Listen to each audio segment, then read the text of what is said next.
नमस्कार मित्रांनो, आजच्या या लेक्चरमध्ये आपण AMVI-RTO 2017 यामध्ये जो हायड्रॉलिक मशीन्स हा जो सब्जेक्ट आहे त्या सब्जेक्ट रिलेटेड काही क्वेश्चन्स पाहूयात.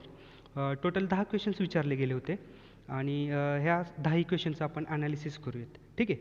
तर पहिला क्वेश्चन आहे बघा, reciprocating pumps are most suited where. ठीक आहे. रेसिप्रोकेटिंग पंप्स हे कोणाला मोस्टली सुटेड होतात असा क्वेश्चन विचारलेला आहे बघा. तर पर्याय आहेत, high head are required on mains dissipate fluctuation in discharge. Second आहे बघा, operating speeds are much high. Third आहे बघा, constant supplies are required of large quantity. आणि लास्ट आहे नन ऑफ अबव. ठीक आहे. जर आपण रेसिप्रोकेटिंग पंपचा जर विचार केला, ठीक आहे, तर रेसिप्रोकेटिंग पंप्स हे हाय हेड असतात. रेसिप्रोकेटिंग पंपसाठी हाय हेड आणि अँड लो डिस्चार्ज. ठीक आहे. रेसिप्रोकेटिंग पंपचा जर आपण विचार जर केला तर त्या रेसिप्रोकेटिंग पंपमध्ये हाय हेड आणि लो डिस्चार्ज असतो. ठीक आहे. तर आपण हे 4 पर्याय जर बघितले तर त्याच्यामधला पहिला जो पर्याय आहे बघा, high head are required and mains dissipated fluctuation in a discharge. So पर्याय क्रमांक 1 हा बरोबर आन्सर आहे. ठीक आहे. आता दुसरा क्वेश्चन बघूयात आपण. Draft tube converts. ठीक आहे. ड्राफ्ट ट्यूब काय कन्वर्ट करते नक्की? ठीक आहे. बेसिकली आपण जर ड्राफ्ट ट्यूबचा जर विचार केला तर ड्राफ्ट ट्यूब ही टर्बाईनच्या लास्टचा जो पार्ट आहे ना, तिथे ही ड्राफ्ट ट्यूब असते. आणि ड्राफ्ट ट्यूब ही बघा काय करते, ड्राफ्ट ट्यूब कन्वर्ट करते कायनेटिक एनर्जीचं पोटेन्शियल एनर्जीमध्ये. बघा ड्राफ्ट ट्यूब कन्वर्जन कशात करते? कायनेटिक एनर्जीचं कन्वर्जन पोटेन्शियल एनर्जीमध्ये करते. ठीक आहे. पोटेन्शियल एनर्जीमध्ये करते. म्हणजे इथे 4 पर्याय दिलेत बघा, potential energy into kinetic energy, velocity head into potential head, potential head into pressure head आणि kinetic energy into pressure energy. म्हणजे ड्राफ्ट ट्यूबचं कामच काय आहे? कायनेटिक एनर्जीचं प्रेशर एनर्जीमध्ये कन्व्हर्जन करणे. म्हणजे पर्याय क्रमांक 4 हे बरोबर आन्सर आहे. ठीक आहे. पुढचा क्वेश्चन आहे बघा, पुढचा क्वेश्चन. ठीक आहे. पुढचा क्वेश्चन असा आहे बघा, in hydraulic crane if there are n number of pulley in each pulley block then the velocity ratio will be. ठीक आहे.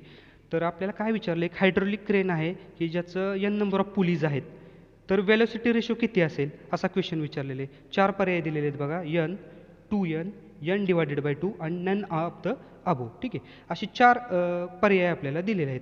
तर त्याच्यातलं जे योग्य आन्सर आहे बघा, करेक्ट आन्सर जर बघायला गेलं आपण तर त्याच्यातलं करेक्ट आन्सर आहे नन ऑफ अबो. ठीक आहे. आता नन ऑफ अबोच का? कारण की जर आपण हायड्रॉलिक क्रेनचा जर विचार केला, जर आपल्याला वेलोसिटी रेशो कॅल्क्युलेट करायचं असेल तर तिथं गरज नसते नंबर ऑफ पुलीसची. ठीक आहे. तिथं जे काही नंबर ऑफ पुलीस n ज्या दिलेल्या आहेत बघा, त्या नंबर ऑफ पुलीसची गरज नसते. म्हणजे इथला जो पर्याय आहे n किंवा 2n किंवा n/2 हे तिन्ही पर्याय चुकीचे आहेत. म्हणजे पर्याय क्रमांक 4 नन ऑफ अबो हे बरोबर आन्सर आहे. ठीक आहे. पुढचा क्वेश्चन आहे बघा, the value of flow ratio in case of Francis turbine varies from. ठीक आहे. तर फ्रान्सिस टर्बाईनसाठी जो फ्लो रेशो आहे तो कुठून कुठपर्यंत व्हॅरी होतो असा क्वेश्चन विचारला गेलेला आहे बघा. तर 4 पर्याय दिलेत बघा, 0.12, 0.14 फर्स्ट, सेकंड आहे बघा 0.15 टू 0.3, त्यानंतर पुढचा पर्याय आहे बघा 0.35 टू 0.5 आणि लास्टचा आहे बघा 0.6 टू 0.9. तर याच्यातलं जे करेक्ट आन्सर आहे बघा 0.15 टू 0.30. ठीक आहे. 0.15 ते 0.30 हा जो काय आहे तो फ्लो रेशो आहे बघा फ्रान्सिस टर्बाईनसाठीचा.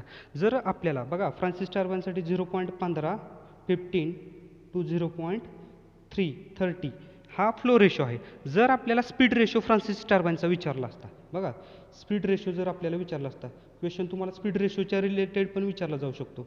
हा फ्लो रेशोच्या रिलेटेड विचारला. जर स्पीड रेशो तुम्हाला फ्रान्सिस टर्बाईनचा विचारला गेला असता तर स्पीड रेशो बघा फ्रान्सिस टर्बाईनसाठी असतो 0.60 टू 0.90. ठीक आहे. 0.60 टू 0.90 हा जो काय आहे तो स्पीड रेशो आहे. आपण आपल्याला इथे विचारला आहे फ्लो रेशो जो काय आहे 0.15 टू 0.30. ठीक आहे. पुढचा क्वेश्चन बघूयात आपण, the specific speed of a centrifugal pump.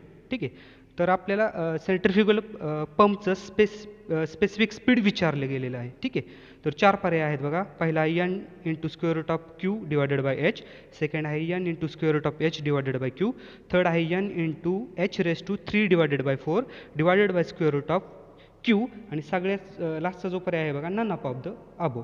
ठीक आहे, नन ऑफ अबो असे 4 पर्याय विचारले गेलेले आहेत आपल्याला.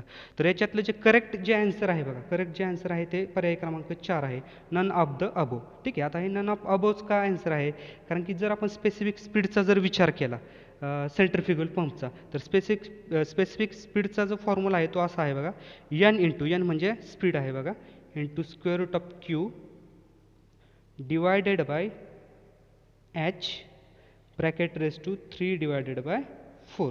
ठीक आहे, हा फॉर्म्युला आहे बघा स्पेसिफिक स्पीड कॅल्क्युलेट करण्यासाठी सेंट्रिफ्युगल पंपसाठी. पण इथं बघितलं तर एकही पर्याय नाही आहे, त्यामुळं ॲन्सर जे आहे ते नन ऑफ द अबो हे ॲन्सर आहे.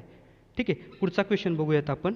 ठीक आहे, क्वेश्चन आहे for the maximum efficiency for the series of curve veins the velocity of Wien is. ठीक आहे, वेलॉसिटी ऑफ वेनची जी काय आहे वेलॉसिटी ते आपल्याला विचारलेली आहे. ठीक आहे, सो फॉर मॅक्झिमम इफिशियन्सी, जर मॅक्झिमम इफिशियन्सी असेल सेरीज ऑफ कर्व वेनसाठी, तर वेलॉसिटी त्या वेनची किती असेल. 4 पर्याय दिलेले आहेत बघा आपल्याला.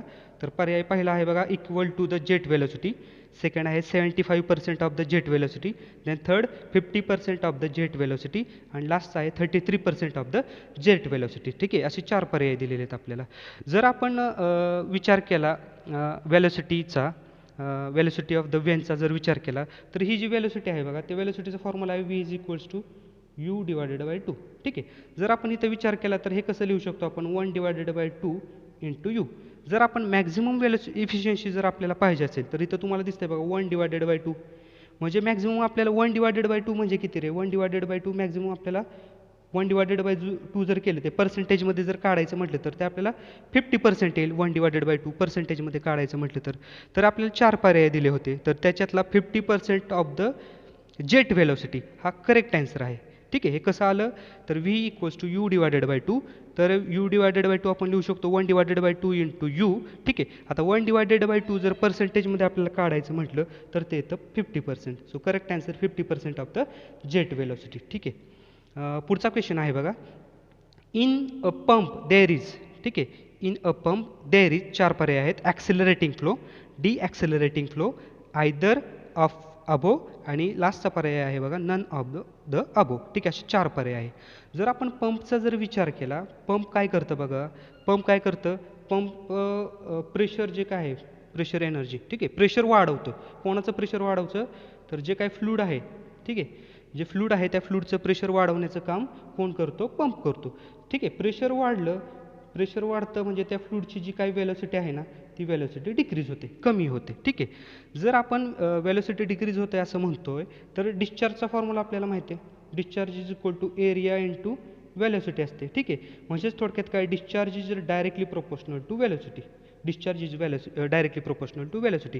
पंपमध्ये प्रेशर वाढतं, वेलॉसिटी कमी होते, म्हणजे वेलॉसिटी जर कमी होत असेल तर डिस्चार्ज देखील कमी होणार आहे. डिस्चार्ज कमी होणार म्हणजेच काय, त्याचा फ्लो जो काय आहे तो कमी होणार, म्हणजे डिॲक्सेलरेट होणार. इथं 4 पर्याय दिलेले आहेत बघा, ॲक्सेलरेटिंग फ्लो, सेकंड आहे डिॲक्सेलरेटिंग फ्लो, नेक्स्ट आहे आयदर ऑफ अबो आणि शेवटचा आहे नन ऑफ अबो. म्हणजे याचं करेक्ट जे आन्सर आहे ते डिॲक्सेलरेटेड फ्लो, हे जे काय आन्सर आहे ते बरोबर आन्सर आहे. ठीक आहे, पुढचा क्वेश्चन बघूयात. पुढचा क्वेश्चन आहे बघा, if specific speed of a turbine is 6.